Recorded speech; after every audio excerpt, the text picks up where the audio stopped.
On va retrouver la passion d'Axel Kahn, médecin généticien, président de la Ligue contre le cancer, très présent ces dernières semaines pour nous parler de la vaccination. Bonsoir à vous, Aksel Kahn. Je disais tout à l'heure dans la présentation que vous aviez secoué le cocotier, là, au dernier jour de décembre, premier jour de janvier, en disant ça ne va pas du tout, ce processus de vaccination. Et depuis, le gouvernement, avez-vous dit, s'était repris. Mais aujourd'hui, c'est un grand jour.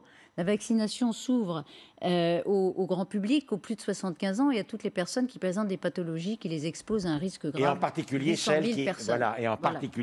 celles qui présentent une comorbidité liée à leur cancer et au traitement du cancer. Et évidemment, nous étions très proactifs pour cela et nous en sommes satisfaits. Alors, je vous donne le chiffre des vaccinations. Ce soir, 18 janvier, 479 873 Français et Françaises sont vaccinés, ce qui constitue 50 000 de plus qu'hier. Plus 50 000 par jour, si on tient ce rythme, est-ce qu'on est bon ? Écoutez, je crois qu'il faudrait monter un peu. D'ailleurs, vous l'avez dit, je suis satisfait par rapport au blocage du démarrage que j'ai dénoncé. Je pense que le gouvernement, les autorités en ont pris conscience. Je n'ai pas été le seul à le dénoncer, mais je l'ai fait notamment. Et que des modifications très significatives ont été adoptées. Maintenant, il faudrait que l'on monte à proche de 100 000 vaccinations par jour. Et tout simplement, si vous voulez, parce qu'il y a une certaine urgence avec des menaces sanitaires pour l'avenir. Et donc, il y a une vraie course de vitesse. On reçoit 550 000 doses de vaccins. On en a un peu en réserve. On reçoit 550 000 doses de vaccins par semaine. Ce serait bien que l'on vaccine, que l'on vise de vacciner 500 000 personnes par semaine. Vous me direz, et les rappels, eh bien, comme de toute façon, les vaccins arrivent à mesure, on vaccinera avec les vaccins qui arriveront. Et ça, ce serait très important, de manière à ce que l'on ait le plus haut niveau possible de protection des personnes fragiles, des personnes qui ont des comorbidités, et également des soignants qui ont besoin d'être en forme pour nous soigner. Si par hasard, comme on le craint, c'est pas certain, mais comme on le craint, il y a à nouveau un coup de tabac sanitaire. Mais alors, pourquoi que 50 000 ? Moi, je vous pose des questions de béotienne. On va essayer d'être efficace grâce à vous, mais pourquoi que 50 000 alors qu'avec ce qu'on a en stock, théoriquement, on pourrait aller au-delà ? Est-ce que c'est parce que justement, on garde des stocks ? Est-ce qu'on n'arrive pas à les acheminer ? Est-ce que c'est parce qu'ils ne sont pas là ? Non, les stocks sont là. Les quantités annoncées comme ayant été livrées ont été livrées. Il y a une question. Il y a deux stratégies possibles. Première stratégie, pour vacciner une personne, on garde 2 doses, la dose de la première injection et la dose de rappel. Peut-être cela est-il fait aujourd'hui. À mon avis, ça n'est pas une bonne stratégie. Si c'est le cas, ça n'est pas une bonne stratégie. Je crois. Utilisons toutes les doses et on utilisera ce que vous disiez, les livraisons futures pour faire la deuxième dose. On a, cela est connu, bon. On a une petite marge pour la revaccination. Si ce n'est pas 3 semaines, c'est 4 semaines, il n'y a pas beaucoup de problèmes. Et même si c'était 5 semaines, il n'y a pas beaucoup de problèmes. Ce qui est extrêmement important aujourd'hui, c'est vraiment d'essayer de protéger au maximum les gens qui ont besoin d'être protégés. Mais Aksel Kahn, est-ce que vous savez dire aujourd'hui qu'effectivement, la stratégie du gouvernement ou des autorités, c'est de garder la deuxième dose ? Est-ce que vous savez le dire, ça, comme en disent les Belges ? Est-ce que vous savez, est-ce que vous le savez tout côté court ? Écoutez, moi je ne fais pas de procès d'intention et globalement, je considère que pas d'information. Voilà, je considère que le gouvernement... Je crois qu'il y a effectivement une préconisation de garder la deuxième dose. Et donc, je comprends bien, il est sûr que la protection maximale passe par 2 doses. Et par conséquent, je ne demande pas à ce que l'on n'administre qu'une seule dose. Maintenant, je dis qu'il y a une telle importance à protéger au plus haut niveau possible, avant que la situation sanitaire ne s'aggrave, que la meilleure stratégie, ce serait d'essayer de vacciner au fil de l'eau et de revacciner avec les doses qui arriveront. On sait qu'à partir de sans doute fin février, on aura la possibilité de vacciner plus grâce à la livraison des vaccins AstraZeneca qui, eux, seront livrés, si je ne dis pas de sottises, de l'ordre de 5 millions de doses par mois. Donc une augmentation qui est importante. Il y a le syndicat de généralistes hier qui a dénoncé, MG France, qui a dénoncé une gestion chaotique de la vaccination, qui dit qu'il n'y a pas assez de vaccins pour tout le monde. Bon, il crie avant d'avoir mal, ou est-ce que c'est la réalité ? Évidemment, il n'y a pas 2 fois 67 millions de doses, mais quand il dit ça, il dit quoi ? Non, je crois qu'il faut avoir une parole raisonnable. Moi, vous me connaissez, j'ai toujours eu une parole raisonnable. Et même quand j'ai critiqué, mais même quand j'ai critiqué le gouvernement au départ, la preuve, c'est que les critiques ont été entendues et que le plan de vaccination a été modifié. C'est vous dire si les critiques étaient raisonnables quand même. Ce n'étaient pas des polémiques stériles, comme a dit le Premier ministre, c'était des conseils extrêmement utiles. Et donc, le gouvernement, aujourd'hui, a énormément augmenté la vitesse de vaccination. Maintenant, il faut savoir raison garder. On a annoncé, on a eu raison, que 6 millions de personnes maintenant étaient prioritaires. Les personnes qui ont plus de 75 ans qui vivent chez elles et 800 000 personnes avec des comorbidités, dont 100 000 personnes des comorbidités liées au cancer. On reçoit un peu plus de 500 000 doses par semaine. Même si tout était parfait, vous voyez bien qu'il faut 6 semaines pour vacciner toutes ces personnes. Et donc, se mettre à hurler en disant c'est dramatique, tous les gens qui espèrent être vaccinés ne le sont pas.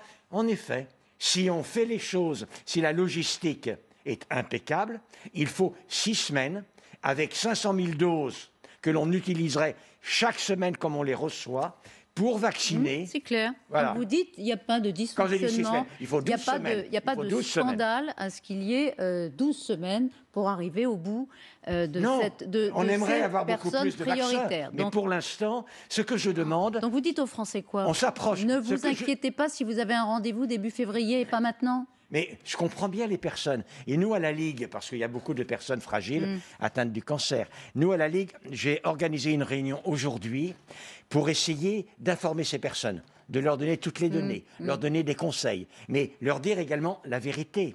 Si on vaccine 500 000 personnes avec 500 000 doses que l'on reçoit avec 6 millions, il faut 12 semaines. Et voilà. Et donc, il y a des personnes qui seront vaccinées les 2-3 premières semaines et des personnes les 4e semaines, les 5e semaines. Et on ne peut trop rien dire. Ce que l'on peut dire, c'est qu'il faut qu'il y ait une logistique impeccable parce que l'angoisse, l'anxiété des personnes, elle est réelle, elle est presque palpable. Ne pas nourrir l'anxiété par le cafouillage. Écoutez ce que disait Jean Castex il y a quelques minutes chez nos confrères de C'est à vous, sur France 5, sur la gestion de la crise. Regardez. Je veille à un équilibre qui peut, vous avez raison, être remis en cause quasiment tous les jours. Donc nous devons nous réserver des capacités d'action.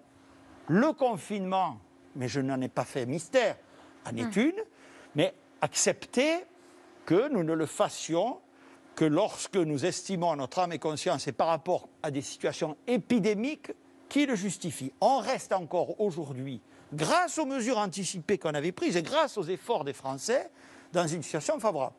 Alors, nous sommes dans une situation favorable. Permettez-moi de vous donner les chiffres du jour. On sait ce qu'ils sont en ce qui concerne les nouveaux cas. Le lundi, c'est toujours sous-estimé. 3600 cas.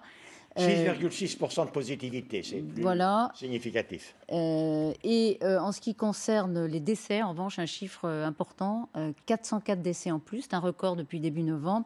Et enfin, il y a plus 37 personnes en réanimation par rapport à hier. Le Premier ministre dit « Nous sommes dans une situation plutôt favorable. Le reconfinement, puisqu'il parlait de ça, n'est pas tout à fait à l'ordre du jour, même si on peut toujours réajuster. » Est-ce que vous êtes d'accord avec lui? Alors, la situation reste tendue et critique. C'est-à-dire que depuis maintenant longtemps, depuis le mois de décembre-novembre, on a 2500 morts par semaine. On va bientôt approcher les 71 000 morts. On a dépassé, par conséquent, les 1000 morts par million d'habitants en France. La réalité, c'est que le plateau auquel on est un plateau très élevé. Évidemment, 3000 contaminés un dimanche, ça ne veut rien dire, mais on était à 4,5% de taux de contamination, on est à 6,6%, et la moyenne des contaminations, lorsqu'on n'est pas le dimanche, que ça n'est pas fermé, est voisine de 20 000 réellement, alors que, je vous le rappelle, on était un peu inférieur à 10 000 au moment où on a déconfiné, au mois de décembre. Les services de réanimation, mais la situation est tendue, mais les services de réanimation ne sont pas dans la même situation. Oui, c'est pas comme ça. Loin s'en faut. Vous ne pouvez pas. On a encore de. Pardon. D'abord, je ne demande pas qu'on reconfine. Mais voilà, je vais vous dire pourquoi. Mais je vais vous dire pourquoi vous ne pouvez pas raisonner comme cela.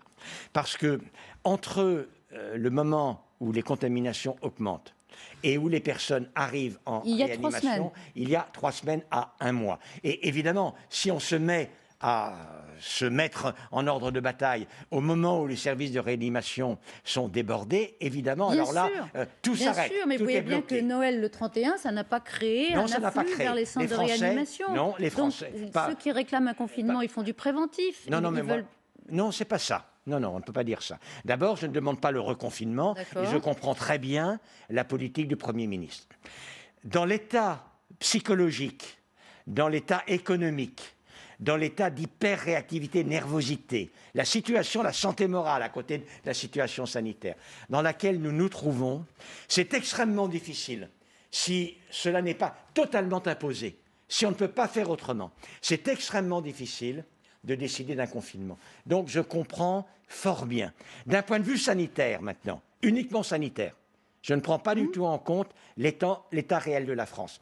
Oui, la seule possibilité qui permettrait de faire baisser le taux de contamination et par conséquent d'éviter qu'il y ait une augmentation, ce serait le confinement. Mais on ne le peut pas. Donc la politique du gouvernement qui consiste à essayer de faire les choses vraiment au plus juste n'est pas la meilleure situation sanitaire, mais aujourd'hui je ne crois pas qu'il ait la possibilité de faire autrement. Maintenant, si vous me demandez si je crains que, lui aussi il le craint, si je crains que demain l'on soit obligé de confiner, j'espère que non. De toutes mes forces, j'espère que non. Mais est-ce possible qu'on soit obligé de confiner? La réponse est oui. Tout ça, pourquoi disais-je cela? C'est que ce plateau légèrement ascendant est vraiment de pas bonne qualité. 2500 morts par semaine, c'est vraiment de pas bonne qualité. Ce fait alors que la situation est pire à l'Est, en Allemagne, et que la situation est pire, même si actuellement elle s'améliorerait plutôt, en Angleterre. Et nous, on est au milieu. Et donc l'hypothèse que ce qui se passe en Allemagne et ce qui se passe en Angleterre, avec évidemment la diffusion inéluctable du variant dit anglais, que cela amène à une tension des infections et sanitaires, et évidemment une éventualité qu'il faut prendre en compte. Mais voilà, maintenant, on fait en fonction de ce qu'il est possible et de ce que les Français sont capables d'accepter. Formidable démonstration. Merci beaucoup, Axel Kahn, d'avoir été avec nous ce soir.